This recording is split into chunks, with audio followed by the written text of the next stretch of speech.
We're here in Orlando at the Convention Center for the FETC conference. We'll be hearing the speech by Dr. Fischler, President Emeritus and founder of Nova Southeastern University, following these messages. We started with a blank slate, and then we added you. Because you wanted a tablet that felt perfect in your hands. Dual cameras so you can capture everything. You wanted Beats audio. And a tablet that runs Android, the most popular mobile operating system in the world. Introducing the Slate 7 from HP, the game-changing 7-inch Android tablet. Because for you, getting it exactly right matters.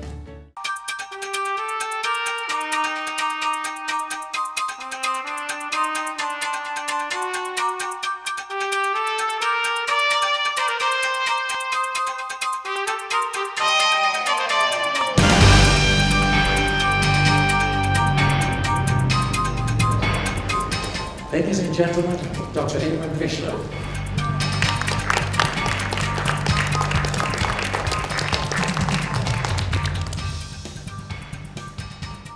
Thank you all for coming. I'm trying something a little different, and if it works, he'll get all the credit. Mr. Perrick's back there.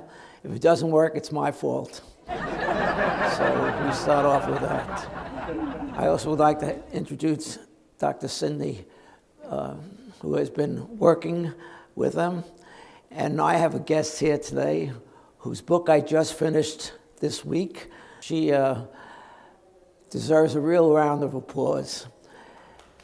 Give it to her. She asked me if I could write a foreword for her, and I said I would only do it if she let me read the manuscript. And the manuscript was on my desk, and I did read it the other night, and I was amazed. So I had a pile of other things that I was going to do, but I never got to them because I wouldn't put down the book. I find that after being in education for over 50 years, that I realize that it's going to take a movement, a true movement, of educators and parents and public to understand that we can't have a third of our students not even finishing high school, that we can't continue to run classes like we do, where time is fixed and all students get educated within a fixed time, and if they don't quite do what we wanted them to do, they have to repeat the year. All of those kinds of things have prevented us from really helping students achieve what each one can achieve. And it's been a long fight for me, shorter for some few in the audience here, but the time has come. And the time has come because technology provides a series of tools for the first time that will enable us to go to where I would like to see us, that each child is the class. She uses the term transformation. She's absolutely right. We have to have a transformation take place in American public education if we're going to be able to educate every child of every parent to be employable. And that becomes part of an economic problem because, as you can see, the large unemployment finds us giving away money for no services. And I came through the 30s, and it was WPA and a CCC, and people had to work to receive the kinds of sources of money that we now just automatically give to people who are unemployable. So the time has really come for us to look at education, both in an economic way and in a social way, because change is inevitable if we're going to be a true democracy in an environment that's economically viable. So I begin by looking at what my good friends, both here and in the back and sitting, have done for me. They actually put together the slide presentation. I saw it this past Monday when it was completed. I will try to fit my comments in the time frame that will enable us to have some questions before we have to leave. So let's look at the big picture.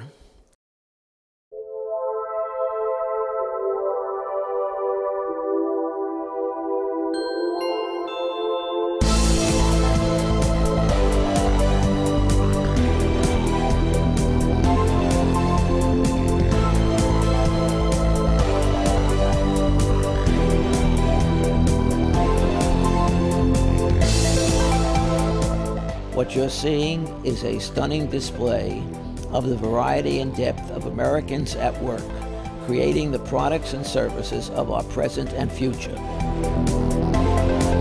Education and training in all fields is what enables knowledge and productivity.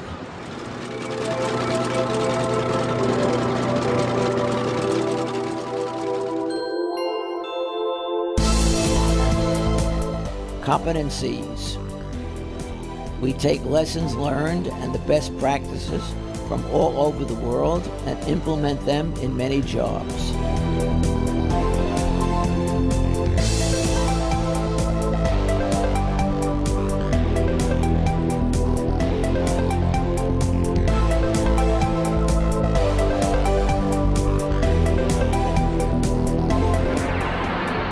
Competent people and the right tools produce quality performance.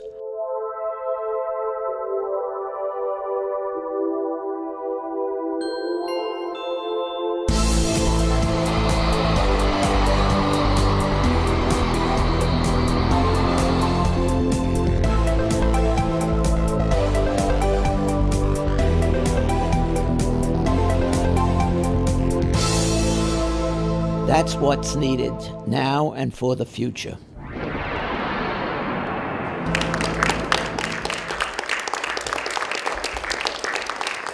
Thank you very much.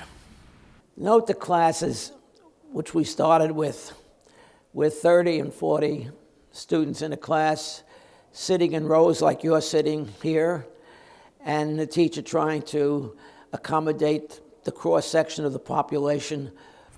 There's a set of books that I wrote, which was published by Holt, Reinhardt, and Winstead back in the 60s, when I was trying to get science taught as a verb and not a noun.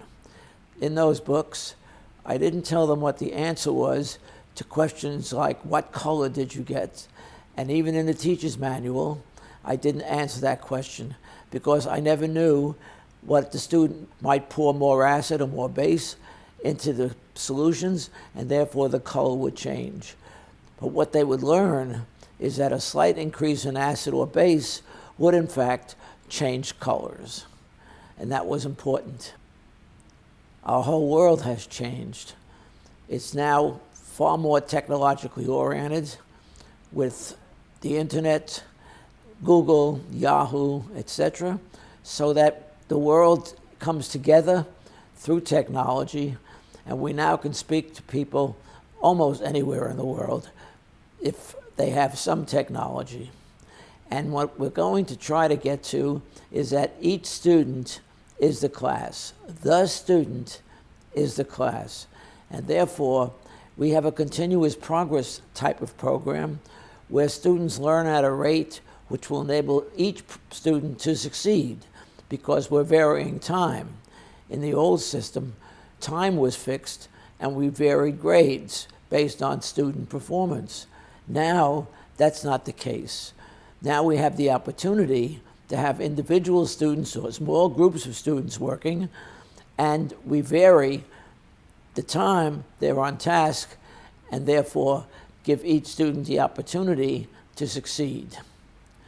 Globalization has leveled the competitive playing fields between industrial and emerging market countries. Obviously, all countries will be making some progress, but again, at different rates, depending upon their systems. Education is, in fact, about the economy. It feeds educated students who perform well into the job market, thus increasing the ability of the job market to utilize the technology which is being created by countries all over the world. That becomes part of the global economy, the transference of technology and information to one another, therefore leveling the differences between those countries which are producing and which countries are utilizing the technology produced elsewhere. It is really part of the market economy. Technology is influencing our schools. However, it's a series of patchwork within the framework of the traditional environments. We now must go out and change the organization and structures in the schools themselves so that the real world becomes part of the educational environment. If you look at the classrooms of yesterday, they will not be quite the same as the classroom of today, but we have not changed the organization and structure of the school so that we tend not to have to interface with the technology we now have available to build individuals capable of working in the global economy. We tend to put the technology aside, and we still have students in rows connected verbally to a teacher, but the real connection to the real world around the clock in real time is not yet integrated into the fabric of the instructional processes. When they get to school, they power down instead of powering up.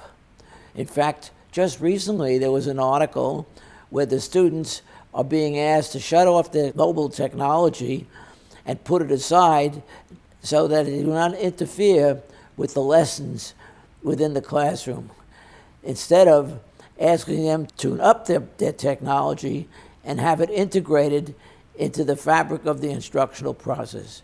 School still begins in September. Classes are mostly teacher-directed.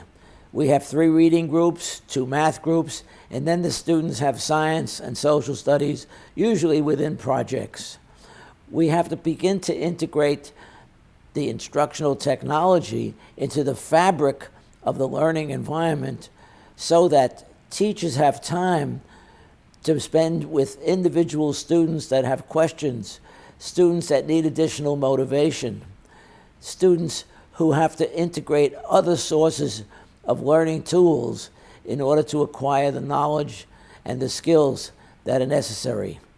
They teach science through reading rather than through the experimental approaches to problem solving. Science is a verb. It is not a noun. The noun is the outcome of the application of the verb science to the problem solvings which scientists engage in. We have to make the classroom more like that real environment where learning takes place from unknown to known through the experimentation put on by students. Science is taught as a noun because most elementary school teachers don't have the background to have to teach science as a verb. Thus, they use the textbook as a source of information rather than a source that stimulates inquiry. High school now uses National Science Foundation developed courses and science programs designed to fit within a teacher-directed class structure, integrated within the fabric of the prose within the framework of the class. There is the opportunity for students to engage in true inquiry. However, each student is unique, and various learning skills and intellectual abilities have to be brought to bear as they become more scientific and aware of what we're trying to accomplish within the classrooms. To have each student as a class means we're going to vary time, we're going to vary the degrees of difficulty so that students have the opportunity to succeed and get the reward that teachers provide for those students who can do the work within that framework. We can't just use time as a fixture anymore, because within that framework, the only thing we can do is give A to Fs, and that is not the reward system. What we have to do is provide a vehicle for rewarding every student in a continuum of learning so that they are constantly given a reward for what they learn in the time frame that we allow. Students who get an F or a D will likely have a lower opinion of themselves and seek positive reinforcement outside of school. Solutions include technology learning tools, student-centered, personalized learning environments, and teachers aware of where students are on their continuum. We need to transform education. This is a very interesting quote. The illiterate of the 21st century will not be those who cannot read and write, but those who cannot learn, unlearn, and relearn. And that quote is from Alvin Toffler. Are we preparing our students for this or this? Obviously, through the pictures you're seeing, you will see that we're preparing them for yesterday and not for tomorrow. The idea of a computer for every student is still being promoted. Computers enable students to locate, evaluate, and effectively use information. Here you see a child working with a new tool, more practical than computers at the desk. But there's a student working with a mobile device, which is in fact a computer, and that's how small the computers are getting. Smartphones are relatively small, but offer a limited visual impression. One has to scroll or magnify the content. The future of education is for each student to have a most convenient tool that enables continuous learning anywhere at any time. It's important that the student, when they feel they would like to communicate with someone, they have the ability to do so through the internet and through the clouds that store the materials. If each student is the class, then we have to develop a system that enables a teacher to know where each student is within the curriculum. If each student is the class, we also have to provide alternative ways through which material is provided for the student. By changing the mode of instruction and by changing the way materials are communicated, we try to be able to identify each student's primary style of learning. It's important for us to know this and to be able to provide the material relevant to the student. We know the rate at which each student is learning. We know the materials he or she is assessing, and we have the ability to communicate with each student at any time. It can enable teachers to create online formative assessments and to receive and post assessments daily and give students immediate feedback. Thus, students continue to learn, which is essential for them to continue their progress. Educational processes and practice often limit implementation of new technologies.